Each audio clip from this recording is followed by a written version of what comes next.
그러면은 사실 지금 말씀 종합해 보니까 이재명의 선거법 위반 2심이 엄청나게 대한민국의 운명을 좌지우지할 수 있는 그래서 선고네요. 사법부가 중요한 거예요. 그래서 저는 어. 조희대와 문영배가 너무나 큰 차이 있다고 봐요. 그 조희대 어. 대법원장이 그래도 지금 저는 지금 사법부가요.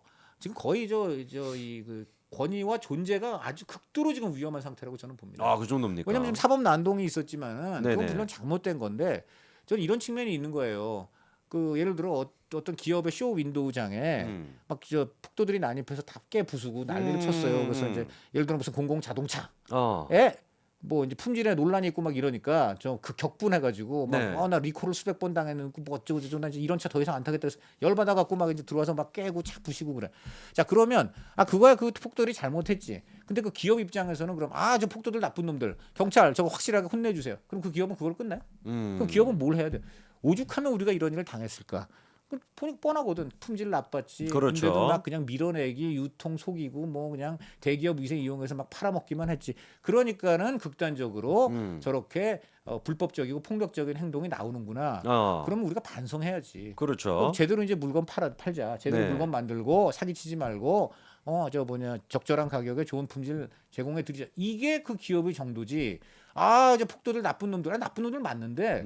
그것만 하고 자는 잘못 없어? 그렇죠. 그러니까 사법부가 지금 자기들의 문제점도 인식해야 된다는 말씀인데 요거를 그거죠. 좀 제가 그 우리 위원님의 고견이 필요한 게 네.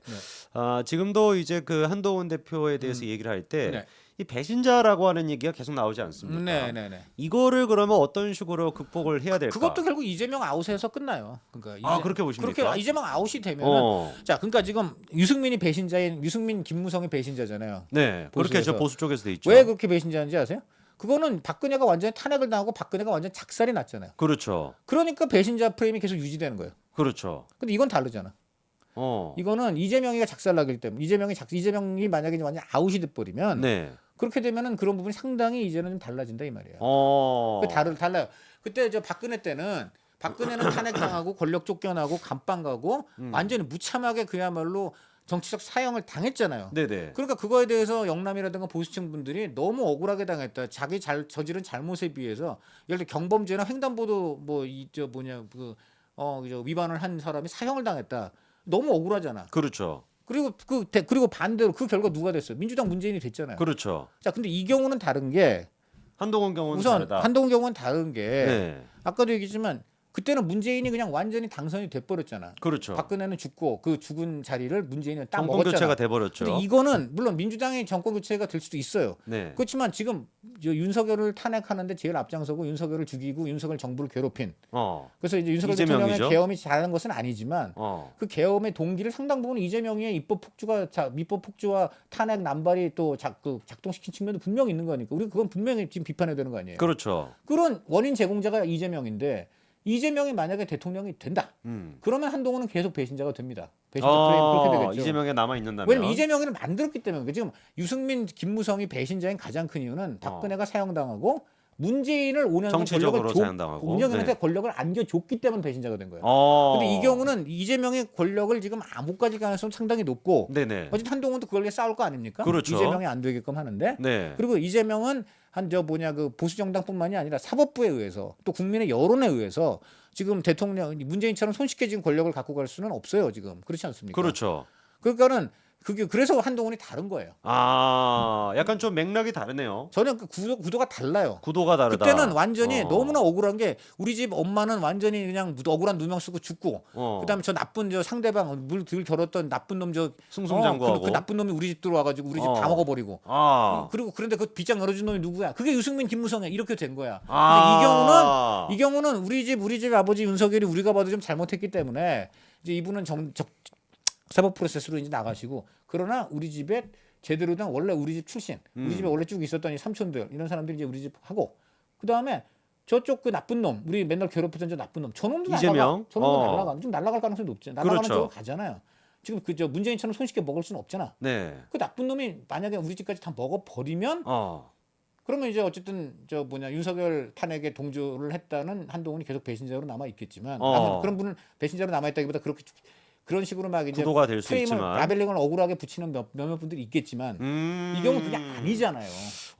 제가 이제 들었던 말씀 중에 가장 이 한동훈 대표의 배신자론에 대해서 설득력 있는 말씀이었습니다. 왜냐면 또 반대로 네. 한동훈 배신자론이 또 그렇게 그게 가장 큰 거예요. 이재명이 안 된다는 전제 하에서 한동훈 배신자론이 지금 제일 두려운 건 사실 유승민 김무성 짝에 나는 거거든요. 네. 유승민 김무성이 가장 그런 점에서 힘들어요. 네. 그런데 이제 어쨌든 그게 다르다는 이재명과 문재인은 다르다는 거 1번. 네. 이재명과 2번 박근혜 대통령이 잘못했다는 것보다 윤석열 대통령이 잘못했다는 게 보수 내에서 더 많아요. 그렇죠. 그렇지 않습니까? 왜냐면 박근혜 대통령이 물론 그때는 흥분을 했지만 지금 보니까 상당 부분이 다 거짓말이거나 이상하거나 민주당의 사술이거나 많잖아. 그렇죠. 그런데 이제 윤석열 대통령은 뭐 누가 뭐래도 우리 스스로도 너무나 안타까운 일이지만 안타깝지만 그러나 윤석열 대통령이 명백하게 본인이 선포를 해버렸고 그렇죠. 그러니까 이제 법적 논란이 있을 수밖에 없다는 걸 인정하게 되는 거잖아요. 그러니까 그런 점에서 오히려 한동훈 대표는 어떻게 했어요? 대통령 이거는 잘못하신 거고 우리가 더 큰 수렁으로 빠지기 전에 대통령하고 이 부분은 단절하겠습니다 한 거잖아요. 그렇죠. 대응을 막겠다고 한 거잖아요. 그러니까 그런 부분도 박근혜 대통령은 다른 거예요. 다르다. 이제 이해가 되시겠죠. 그러니까 박근혜 대통령보다 윤석열 대통령의 잘못이 명백하기 때문에 네네. 그리고 그 잘못을 더 국민의힘 전체가 그 잘못을 함께 뒤집어쓸 수 있는 지점을 한동훈이 막아냈기 때문에 막아냈다는 그 점. 두 가지가 그런 점에서 차이가 있다라는 한동훈 말씀. 배신자론이 다만 요거의 전제는 이제 이재명이 사법부와 국민의 여론에 의해서 그 사법부의 결정이라지만 큰 틀은 결국 국민의 여론이에요. 그렇죠. 그때는 문재인한테 원사이드하게 국민의 여론이 상당히 갔기 때문에 네. 헌재가 사실 상당 부분 눈치를 보고 박근혜를 그냥 무리하게 날린 측면도 있어요. 네. 그런 이제 이번에는 이거는 저는 전혀 헌재나 법원이 무리한 게 아니고 제가 볼 때는 특히 법원의 경우에는 아니 법리도 그렇고 여론도 그렇고 이재명은 안 되겠네. 네. 그게 맞는 거죠. 네, 그렇습니다. 마지막으로 좀 그러면 저희가 좀 얘기를 해봐야 될 게 앞으로 국민의힘의 이제 그 반응인데요. 말씀드렸던 것처럼 이제 그 윤석열 대통령의 탄핵 찬성 비율이 최근 들어서 한국갤럽에서 다시 60%가 넘었습니다. 윤석열 대통령? 윤석열 대통령 네. 탄핵 찬성이 네, 네. 원래 한 50%대였다가 네. 지난 설을 기점으로 60%가 다시 넘었는데 네. 일각에서는 이거를 좀 그렇게 분석하는 사람들도 있더라고요. 보수 쪽에서 너무 강경한 모습을 보여주다 보니 오히려 거꾸로 윤석열 대통령의 탄핵의 이 반감이 높아졌다. 그렇죠. 찬성하게 그러니까 되는. 정반 합의라니까요. 민주당이 너무 강경하거나 막 나가면 민주당을 때리고 또 그다음에 이제 국민의힘이 또 그렇다고 거기에 그냥 필 받아가지고 오버하면 네. 국민의힘 때리고. 그러니까 지금 보면은 그냥 전통적으로 민주하고 국민의힘이 1, 2%, 3, 4% 갖고 싸우던 원래 양극 구도 있잖아요. 그걸 돌아간 거예요. 그냥 그렇게 보시면 돼요. 그런 와중에 네. 그런데 이번에 권영세 투건, 네. 권영세 권성동 쌍권총, 네. 쌍권총이 구치소에 가서 윤석열 대통령을 또 이렇게 저는 또 그게 이제 오늘 봤지만 그거 본다고 하는 건 벌써 며칠 전부터 나왔잖아요. 그렇죠. 그게 반영돼서 오늘 이런 결과가 나온 거예요. 지난번에 구치소 앞에서도 단체로 가서 설 인사하고 막 이런 모습도 그러니까 있었거든요. 그런 것들이 반영이 돼서 네네. 민주당이 이것들 너무하네. 근데 국민의힘도 지금 잘하는 게 없네. 안 되겠네. 이거 민주당 확 떨어뜨리고 그래서 상대적으로 국민의힘 올라갔는데 이것들이 지금 올라간 이유의 본질을 모르네. 이것들도 좀 안 되겠어. 얘들 좀 내려. 이렇게 좀 하고 있는 거예요, 민심이. 근데 그 지금 말씀하신 거를 왜 국민의힘 지도부는 모르는 겁니까? 아니 왜냐면 네. 여론이란 거는 항상 어떻게 보면은 정치인의 행동 이후에 다시 여론이 생기거든요. 이후에. 그러니까 지금 자 국민의힘은 이걸 받겠지. 민주당 막 내려고 우리 올라가네. 가만히 볼까 우리가 볼 때는 그러면 우리가 윤통을 좀 밀어주는 게 이게 효과가 있나 보네. 그래서 간단 말이에요. 근데 그걸 딱 보고 여론이나 민심은 이것들도 오버하네. 또 이렇게 되는 오버한다. 거지. 그러니까 정치인의 행동 이후에 여론조사가 나오고. 네네. 그럼 그걸 보고요. 그 여론조사를 또 디폴트를 해가지고 정치인의 행동을 하는데 그게 또 민심에 엇갈리느냐? 또 민심에 부합하느냐? 정치는 몰라요. 그냥 모르죠. 여론조사, 여론 추수를 하는 거예요. 그렇게 되는 거죠. 그러면은 위원님께서 예상하시기에는 지금 이제 쌍권총회 나경원 의원까지 지금 사실 네. 지도부가 다 갔거든요. 네. 구치소로. 이후에 요번 주가 사실 이제 연휴가 끝나고 다시 본격적으로 이제 또 일상이 시작이 되는데 네. 요번 주에 나오게 될 여론조사 같은 경우는 국민의힘에 좀 불리할 가능성이 높겠네요. 아니 그 이미 반영됐잖아요. 오늘 반영된 거 이미 그렇다고 봐요. 이미 반영이 된 왜냐면 게. 지금 오늘 찾아갔지만 찾아간다는 이미 정진석 비서실장 등 대통령실 관계자들이 얼마 전에 갔죠. 갔잖아요. 네네. 그러면서 조만간 여당 지도부도 간다. 그때 다 나와서 그게 반영된 거예요. 어. 그러니까 저는 지금 2월 초 중순에는 의미가 없어요. 이제 그냥 전통적으로 민주당 국민의힘이 오차 범위 내에서 서로 치고받고 싸우고. 왔다 갔다 근데 하는. 이거 자체가 민주당한테 좋은 게 아니죠. 어. 왜냐면 민주당 입장에서는 대통령이 엄청 잘못하고 탄핵 소추를 당했기 때문에 사실 절대적으로 앞서야 돼요. 근데 뭐 1, 2%좀 앞섰다가 또 뒤졌다가 이거는 이 자체로 민주당이 말아먹고 있는 거지. 말아먹고 있다. 말아먹고 있는 거죠. 안 그렇습니까? 내가 뭐 100%좀 잘못한 사람하고 100%까지는 아니더라도 뭐 상당 부분 지금 잘못해서 법원에 간 사람하고 나는 법원 안 가고 아주 재판에 걸린 사람하고 나는 재판 안 걸렸어. 그럼 내가 지지가 높아야지 상대적으로. 안 그래? 그렇죠. 근데 비슷해.